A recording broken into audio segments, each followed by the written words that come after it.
ನಮಸ್ಕಾರ ಎಲ್ಲ ಕಲಾವಿದರು ಯೂಟ್ಯೂಬ್ ಚಾನಲ್ ಬೇವೂರು ಬಾಗಲಕೋಟೆ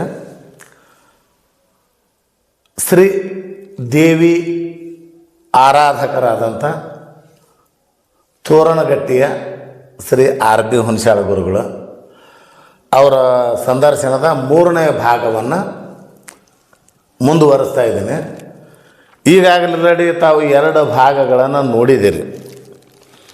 ಹಾಗಂತ ಇಲ್ಲೇನೂ ದೇವಿ ಪುರಾಣ ಆಗಲಿ ಪಾರಾಯಣ ಆಗಲಿ ಎರಡೂ ಆರಂಭ ಆಗಿಲ್ಲ. ಅದನ್ನು ಮುಂದಿನ ದಿನಗಳಲ್ಲಿ ಆರಂಭ ಮಾಡ್ತೀನಿ.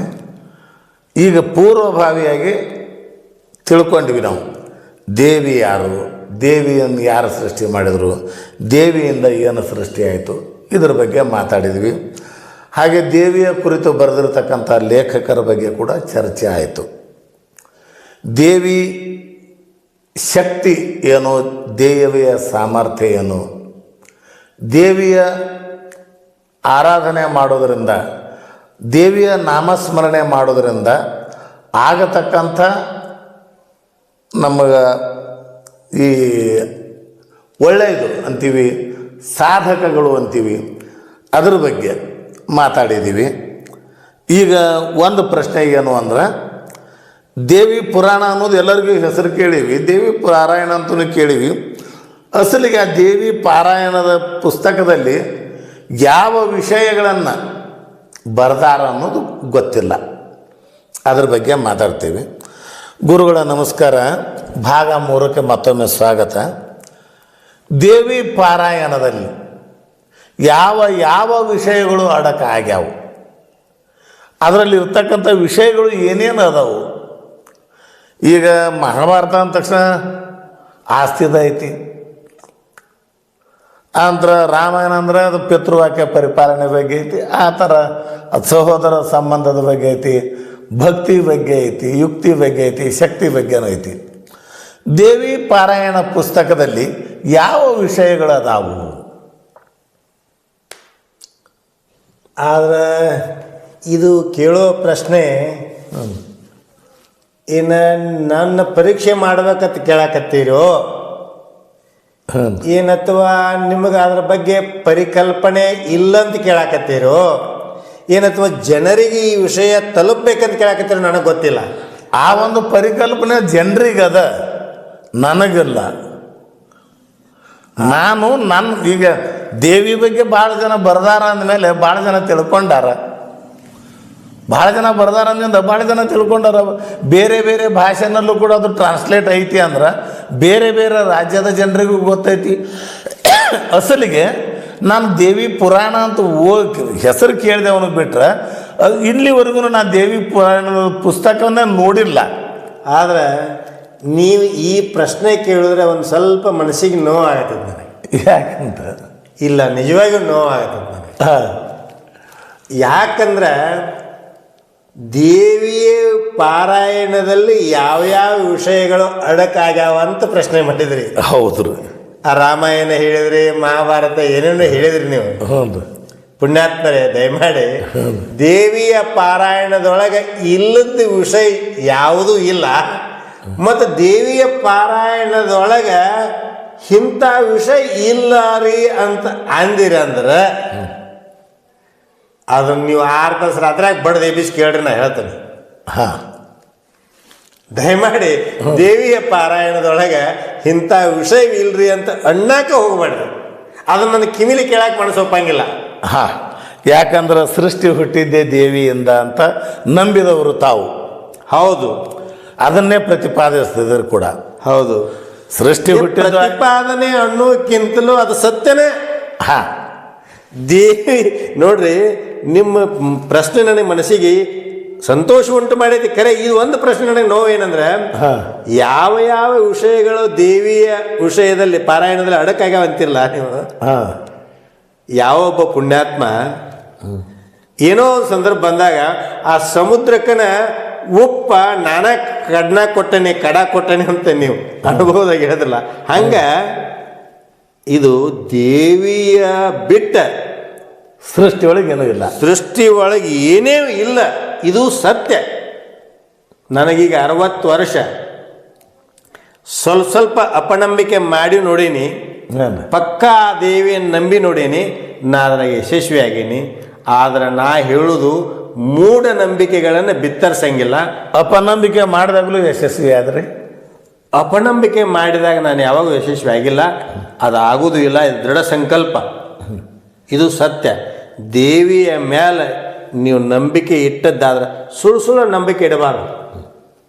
ಕೆಲವೊಂದಿಷ್ಟು ಮಂದಿ ನಾ ವಿಷಯಾಂತರ ಆಕೈತೆ ಅಂತ ಹೇಳೋದಿಲ್ಲ, ಅದಕ್ಕೆ ಕ್ರಮಬದ್ಧವಾಗಿ ಈಗ ಒಬ್ಬಾಕಿ ಹೆಣ್ಮಗಳು ಇರ್ತಾಳೆ, ಏನ್ರಿ ಅದು ರೊಟ್ಟಿ ಮಾಡಕ್ಕೆ ಬರವಲ್ದಂದ್ರೆ ಆಕೆಗೆ ನಿಜವಾಗಿ ಒಬ್ಬಾಕಿ ತಾಯಿ ಹಿಟ್ಟು ಹೆಂಗೆ ಬೀಸಬೇಕು, ಅದನ್ನು ಹೆಂಗೆ ಹಿಟ್ಟಿ ನೀರು ಹಾಕಬೇಕು, ಹೆಂಗೆ ನಾದಬೇಕು, ಹೆಂಗೆ ಬಡಿಬೇಕು, ಜೋರ್ಲೆ ಬಡಿದ್ರೆ ಹರಿತಾವ, ಸಾವಕಾಶ ಬಿಡ್ರಿ ಹಿಗ್ತಾವ, ಹೆಂಗೆ ಹದ ಆಯ್ತಲ್ಲ ಪರಿಪೂರ್ಣವಾಗಿ ಚಲೋ ರೊಟ್ಟಿ ಬರಬೇಕಾದ್ರೆ, ಹಂಗೆ ಶ್ರೇಷ್ಠ ಗುರುವಿನ ಮುಖಾಂತರ ಆ ವ್ಯಕ್ತಿ ನಡೆದದ್ದಾದ್ರೆ ದೇವಿ ಅದಾಳು.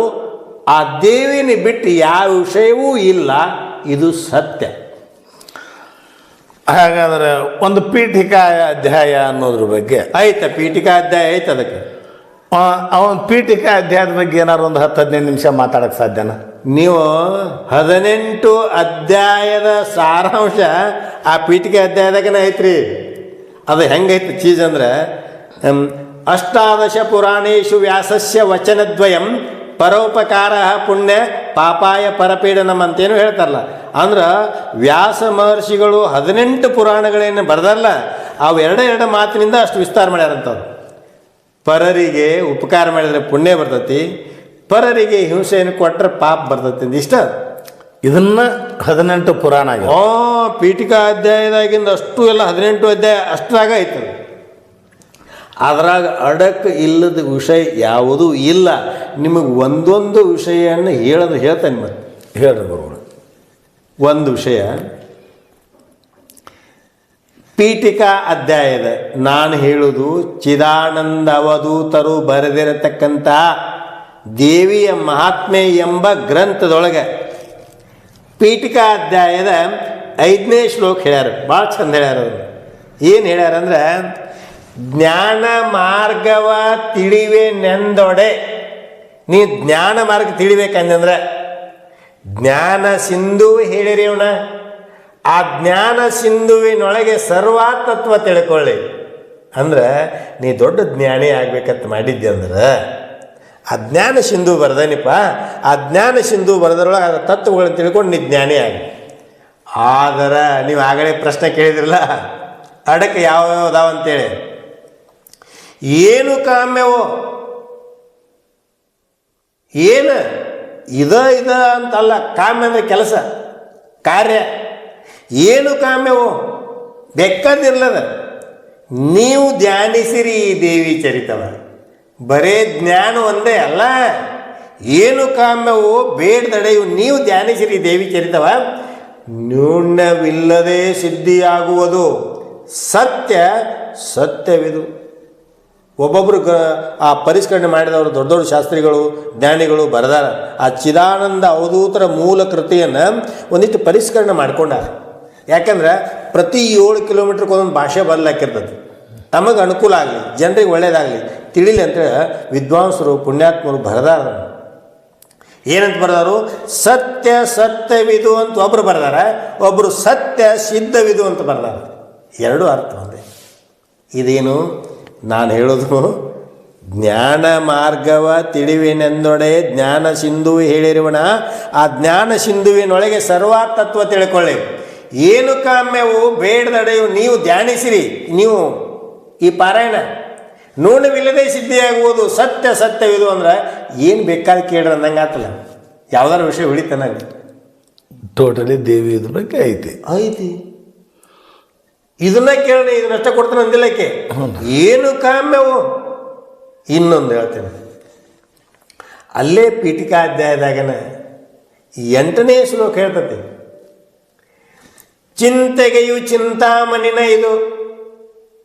ನಿನಗೊಂದು ಚಿಂತೆ ಬೇರೆ ಐತಿ, ನನಗೊಂದು ಚಿಂತೆ ಬೇರೆ ಐತಿ, ಅವಗೊಂದು ಚಿಂತೆ ಬೇರೆ ಐತಿ. ಇವನು ಪ್ರೈಮ್ ಮಿನಿಸ್ಟರ್ ಅದಾರಂದ್ರೆ ಅವ್ರಿಗೊಂದು ಚಿಂತೆ ಇರೋದೈತೆ. ಜಗತ್ತಿನೊಳಗೆ ಒಂದಲ್ಲ ಒಂದು ಚಿಂತೆ ಎಲ್ಲರಿಗೂ ಐತಿ. ಚಿಂತಿಲ್ಲದ ವ್ಯಕ್ತಿ ಇಲ್ಲ.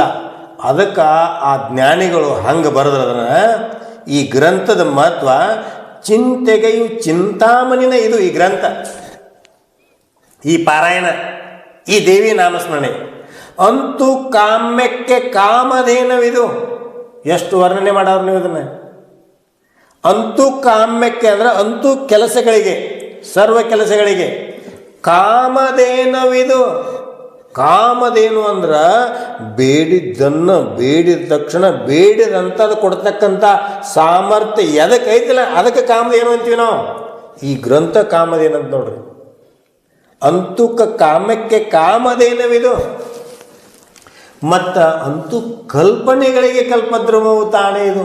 ನೀವೇನು ಕಲ್ಪನೆ ಮಾಡ್ಕೊಳಕತ್ತೀರಿ, ಮಗನ ಹಿಂಗೆ ಮಾಡ್ಬೇಕಂತ ಮಾಡಿರೋ, ಮತ್ತೊಂದು ವ್ಯವಹಾರ ಹಿಂಗೆ ಮಾಡ್ಬೇಕಂತ ಮಾಡಿರೋ, ನಿಮ್ಮ ಕಲ್ಪನೆ ಏನು ಅಂತ ಅದಕ್ಕೆ ಸೀಮಿತ ಇಲ್ಲ, ನಿಮಗೆ ಬಿಟ್ಕೊಟ್ಟ ವಿಷಯ ಅದು. ಆ ಎಲ್ಲ ಕಲ್ಪನೆಗಳಿಗೆ ಕಲ್ಪದ್ರುಮವು ತಾನೇ ಇದು ಈ ಗ್ರಂಥ. ಅಂತೂ ಕಲ್ಪನೆಗೆ ಕಲ್ಪದ್ರುಮವು ತಾನೇ ಇದು. ಸಂತತ ಸಂತೋಷ, ಸುಖ, ಭಾಗ್ಯ, ಭೋಗ ಇವೆಲ್ಲವೂ ನಿಂತು ಮೆರೆಯುವವು ದೇವಿ ಕರುಣವೇ. ಎಂತು ಪೇಳುವೆ, ಹೆಂಗೆ ಹೇಳ್ರಪ್ಪ ಅದನ್ನ ದೇವಿ ಚರಿತ್ರದ ಗ್ರಂಥದ ಮಹಿಮಾ. ಅಲ್ಲೇ ಮತ್ತು 9ನೇ ಶ್ಲೋಕ ಹೇಳ್ತಾನ್ರಿ, ಇದು 8ನೇ ಶ್ಲೋಕ. ಪೀಠಿಕಾ ಅಧ್ಯಾಯದಾಗಿಂದ ಅಷ್ಟೇ ಹೇಳಕತ್ತೇನೆ ನಿಮಗೆ. ಸಾಧನ ಆಗದ ಕೆಲಸಗಳು ಸಹಿತ ಸಾಧನ ಆಗುವವು. ಎದರಿಂದ? ದೇವಿ ಚರಿತ್ರೆಯಿಂದ, ದೇವಿಯ ನಾಮಸ್ಮರಣೆಯಿಂದ. ಭಾಳ ಚಂದ ಬರ್ದಾರ ಅವರು. ಸಾಧನ ಆಗದ ಕಾರ್ಯಗಳು ತಾವು ಸಾಧನ ಆಗುವವು ದೇವಿ ಚರಿತದೆ. ವಾದಿಗಳು ಮುಖಭಂಗನಾಗುವರು. ನಿಮ್ಮ ಹೆಸರು ಶ್ರೀಕಾಂತ್ ಅವರಂದ್ರಲ್ಲ, ಶ್ರೀಕಾಂತ್ ಅವರ ಒಂದು ವೇಳೆ ವಾದ ಮಾಡಿದ್ರಿ ಅಂದ್ರೆ, ಈ ಆ ಗುರುಗಳು ಹಿಡಿದು ಕರೆ ಐತೆ ನೋಡು, ಸುಳ್ಳು ವಾದ ಮಾಡಿನ ನಂದಂತಲ್ಲ, ವಾದ ಮಾಡುವವ್ರಿಗೆ ಮುಖಭಂಗ ಆಕೈತಂತ. ಶತ್ರುಗಳು ನಾಶಕರಂತ ಬರದಾರದ್ರಾಗ. ಹಿಂಗೆ ಕಾದು ಈರ್ಪಳು ದೇವಿ ನಿತ್ಯದಿ. ಹಿಂಗೆ ಕಾದು ಇರ್ತಾಳೆ, ಕಾಪಾಡ್ತಾಳಕ್ಕೆ ದೇವಿ. ಯಾರನ್ನ? ನಿತ್ಯದಿ ಓದುತ್ತೀಯನಿ.